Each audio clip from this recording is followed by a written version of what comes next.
He stood near the janitor's closet, quiet, almost invisible. Worn-out flannel shirt, muddy boots, eyes that had seen more than his age would suggest.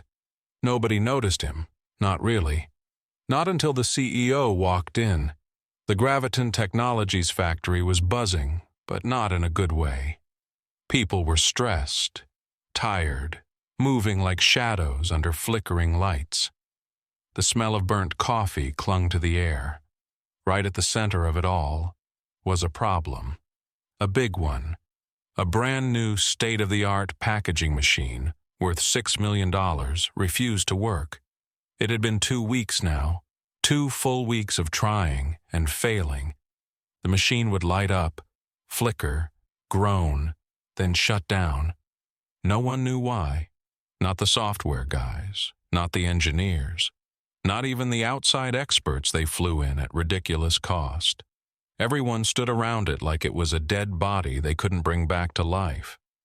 And then, the CEO arrived, from New York, in his private jet. His name was Richard Langston, sharp suit, shinier shoes, watch worth more than most folks' annual salary.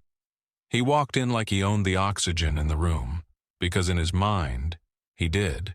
The cameras followed him. PR crew ready. He planned to turn this failure into a show, a redemption story with him at the center. "Silence," he called out, and the room obeyed.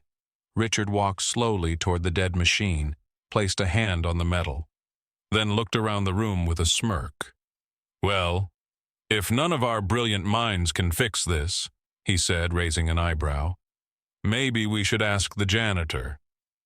Nervous chuckles rippled through the crowd. Then he spotted someone, standing in the shadows, near the wall, a teenage boy, dark skin, calm eyes, flannel shirt rolled to the elbows, boots caked in dried mud. Richard grinned and pointed. "You there, farm boy? Want to give it a shot?"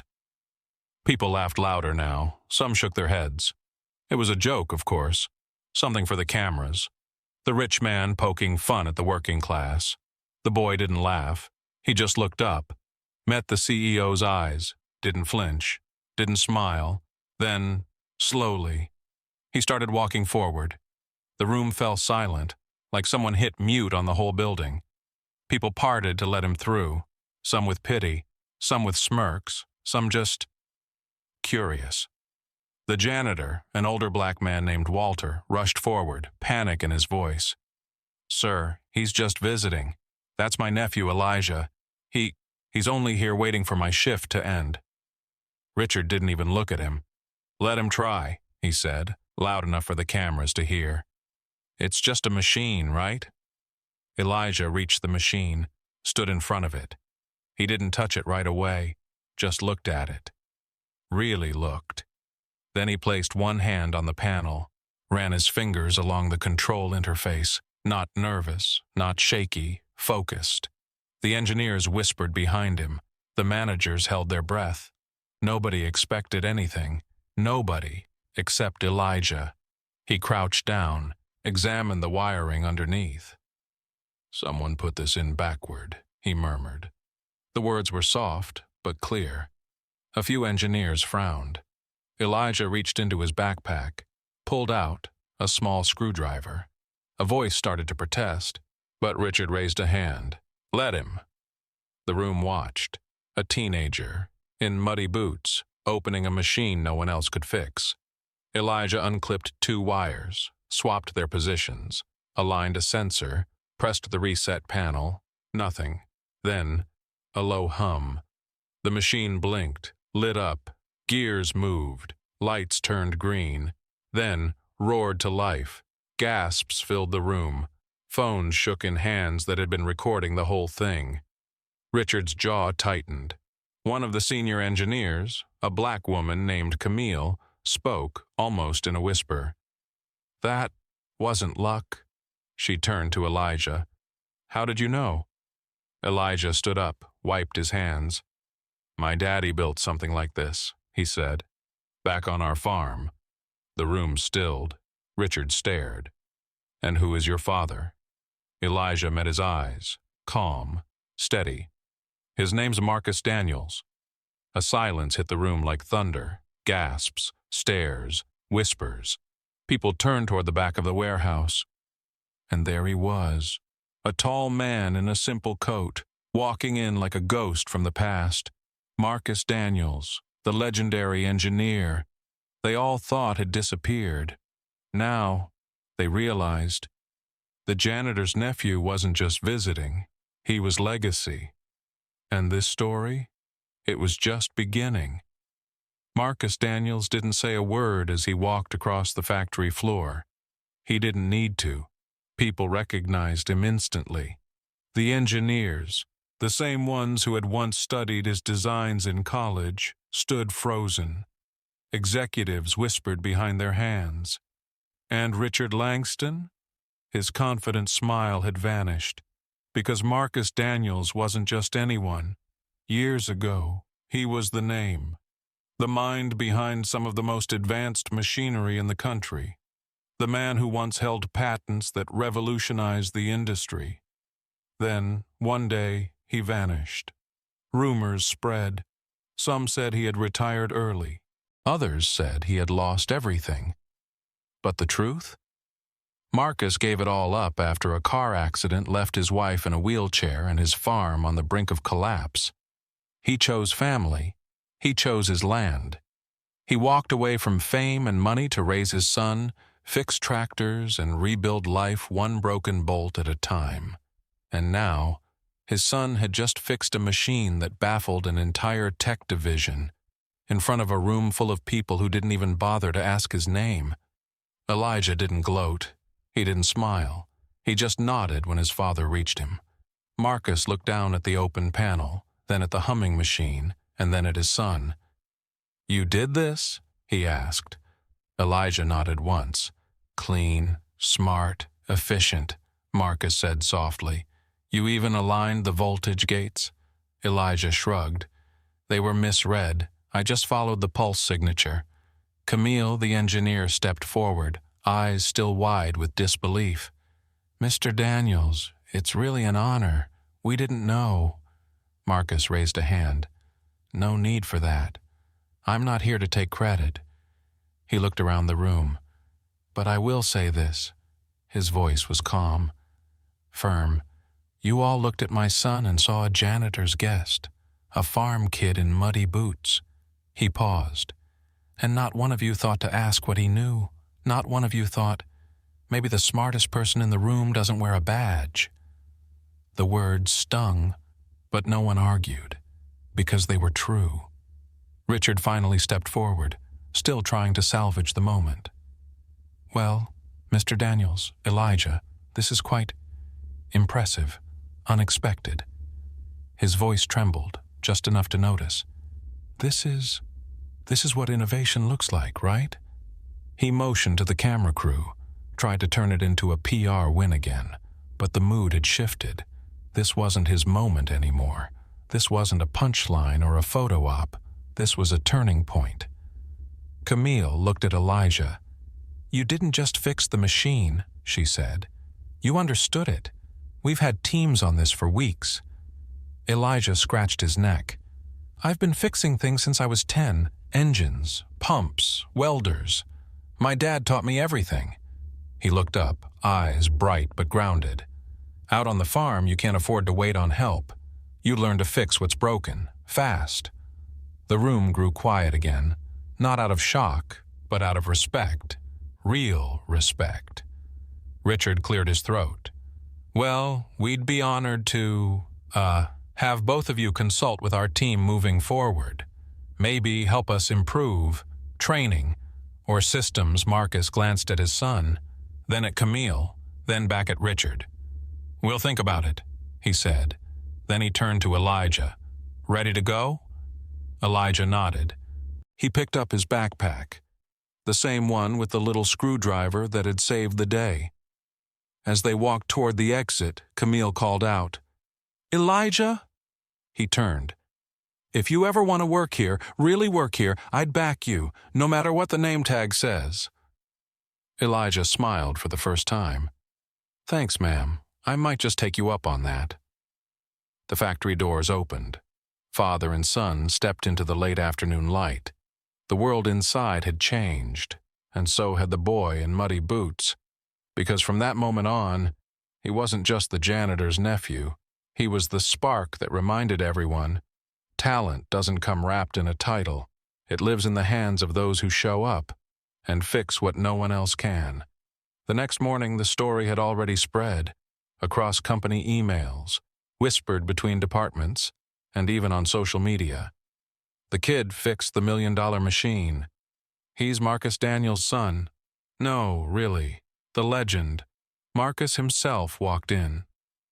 Graviton Technologies was buzzing again, but this time it wasn't panic, it was hope. Elijah had returned to school like it was any other Monday. Hoodie up, backpack slung over one shoulder, head down. But in the factory, his name was still being spoken. Camille was the one who made the first move. She walked into Richard Langston's office, tablet in hand, and set it down gently. "You should read this," she said. Richard looked up, impatient. "What is it?" "A proposal, from me, and hopefully from Elijah." Richard sighed, leaned back in his leather chair. "We're still talking about the kid?" "We are," she said. "And you should too." She tapped the tablet. "He spotted issues we didn't. Not just with that one machine, with the design logic, the grid assumptions, the install diagrams. He saw through the whole thing like he'd built it himself." Richard hesitated. "So what? He's a teenager. He doesn't even have a degree." Camille nodded slowly. "You're right, he doesn't." Then she leaned forward. "But he has what most of our senior team's missing: intuition, field knowledge, and humility. You can't teach that in a classroom." Richard stared at her, jaw tight. He didn't like being cornered, especially not by his own staff. But deep down, he knew she was right. Across the floor, the engineers were already buzzing with change. Some were revisiting old schematics. Others had started redesigning their process maps using what Elijah had pointed out. Marcus Daniels may have been the legend, but now it was his son's eyes they were beginning to trust. That week, Camille invited Elijah and Marcus back. Officially this time, no jokes, no cameras, no mocking invitations, just a real offer, a quiet conversation in a side office. Elijah sat between his dad and Camille, hands folded, unsure if he was supposed to speak. She smiled at him, gently. "You're not here because of your last name," she said. "You're here because of what you did, and how you did it." Marcus nodded in agreement but stayed silent, letting his son find his voice. Elijah looked down, then back up. "I'm not trying to prove anything," he said. I like fixing things. I like making stuff work, not just machines. People too."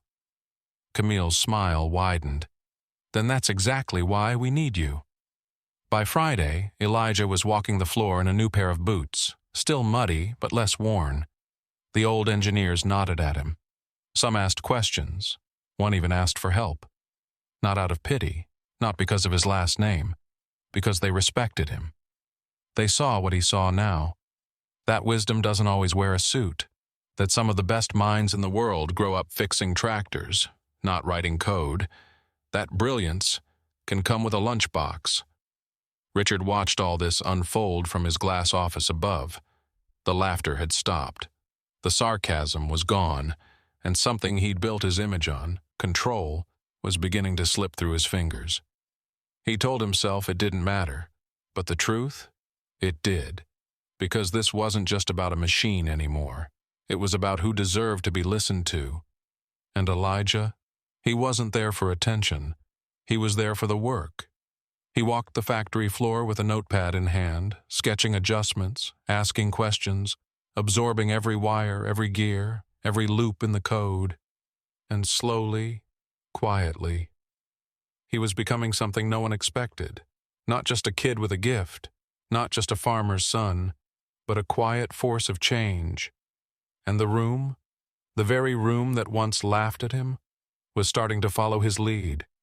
The shift didn't happen all at once, but day by day, It became impossible to ignore. Something was changing inside Graviton Technologies. And it wasn't just the machines, it was the people, the energy, the way folks listened when Elijah spoke.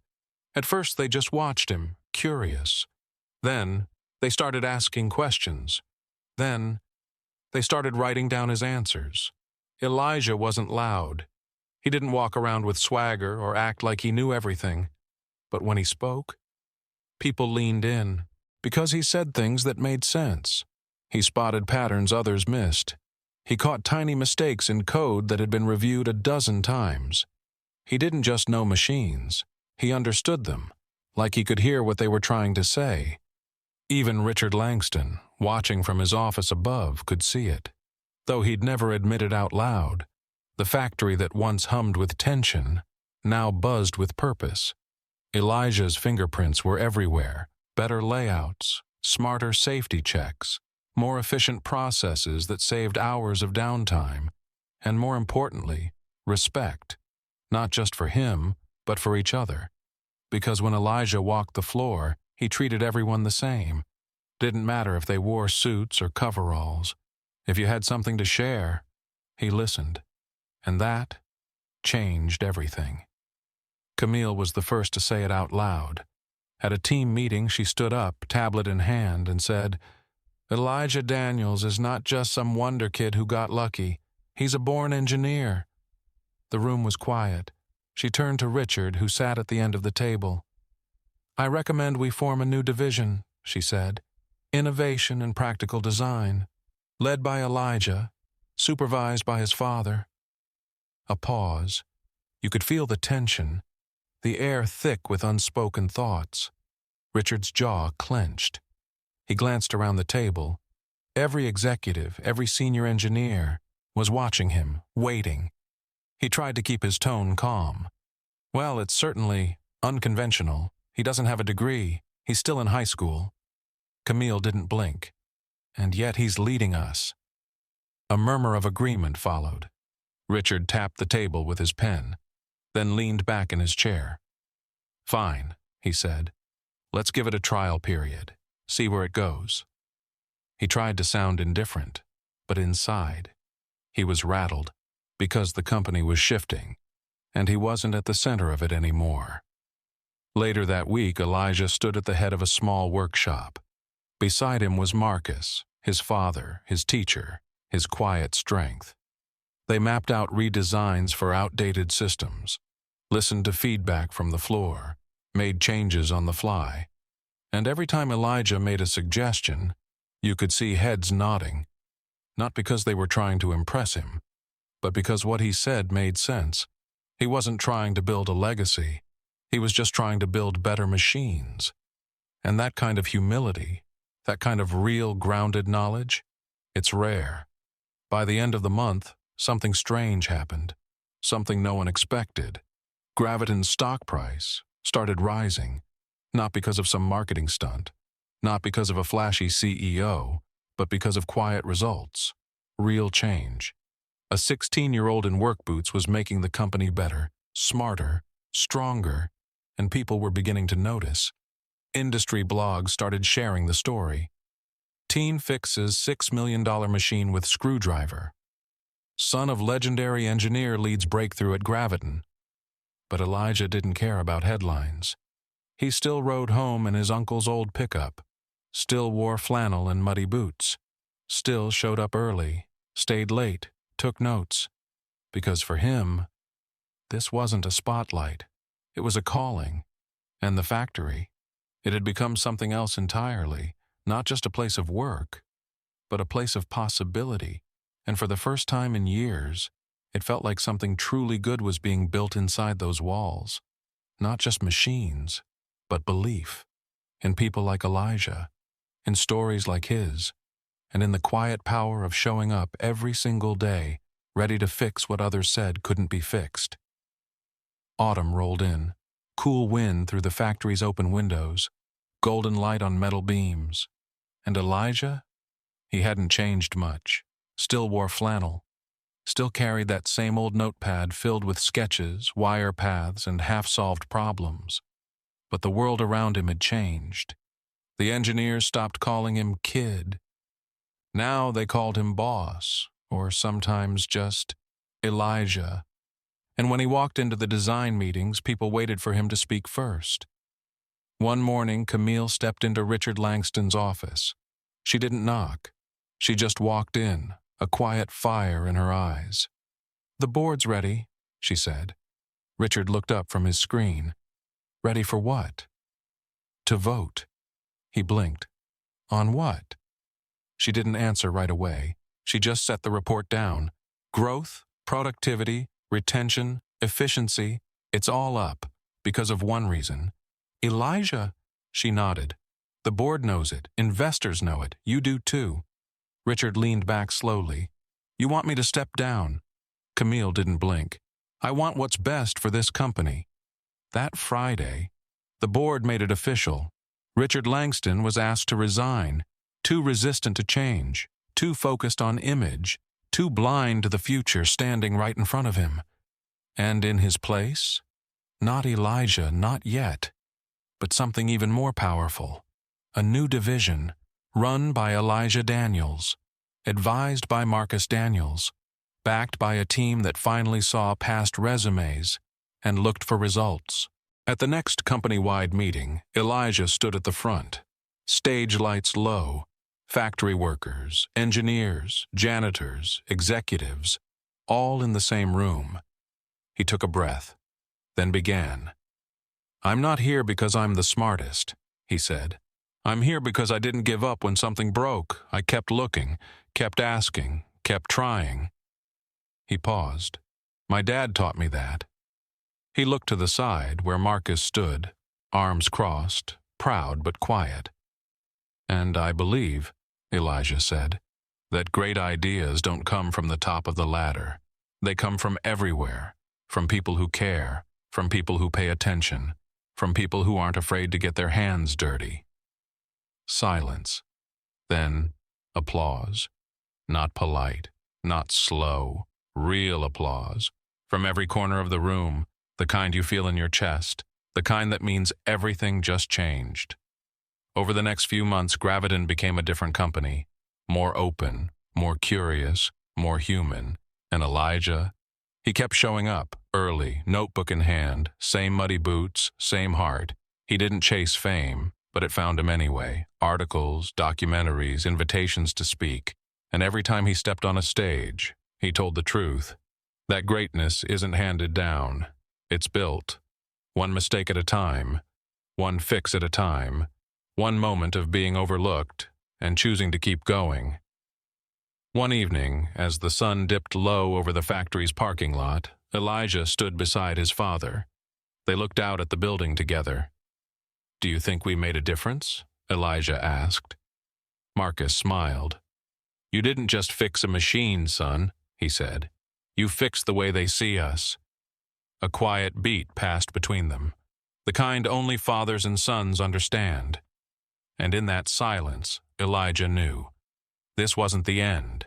It was just the beginning, because somewhere out there, another kid in muddy boots was watching, waiting, learning, ready to step forward when no one else would, and maybe, just maybe, change everything.